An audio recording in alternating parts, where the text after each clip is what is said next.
Bwana Haji bwana, mimi kuna kitu najiuliza kila siku. Wewe kwa nini umemwacha mke wako?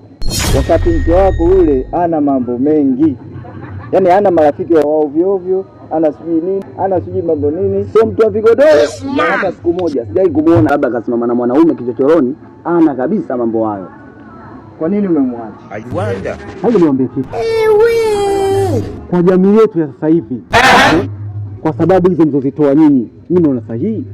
Wewe shetani kweli. Mwanamke anatakiwa kwenye kausha damu yuko pamoja na wenzake. Mwanamke anatakiwa hata katika umbea akatoka hapa nyumba ya pili, nyumba ya tatu wanapiga domo. Wewe unasemaje unajitaka?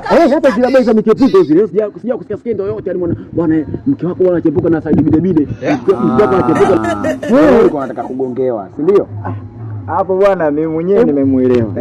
Huyu alikuwa anataka kugongewa. Yaani muda wote anazunguka ila pointi ni kugongewa, si ndio? Ndio maana umeona? Ngoja. Sijamaanisha hicho ninachosema mimi. Kwa sababu ningemaanisha hivyo, nisingesema kwamba mwanamke wangu labda hivi na hivi. Nimemaanisha kwamba mwanamke wangu ni mtulivu. Kwa nini umesema sawa michepuko? Nimesema sawa michepuko sababu mimi nachotaka kuongea. Nisikize mimi nachotaka kuongea. Sisi bwana shemeji wetu tulikuwa tunamheshimu vizuri kutokana na shemeji wetu ndio. Ila sasa kama wewe unataka kugongewa sema sikilizeni bwana. Mimi sijamaanisha hicho. Kama ningemaanisha hicho hata sifa zake za mke wangu mimi singestaji. Tulikuwa tunamheshimu kama shemeji.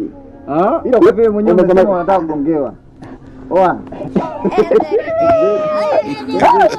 Oa shaji. Unataka kugongewa? Oa wanangu. Oa bile. Oa kawo. Wataingia kweli wale.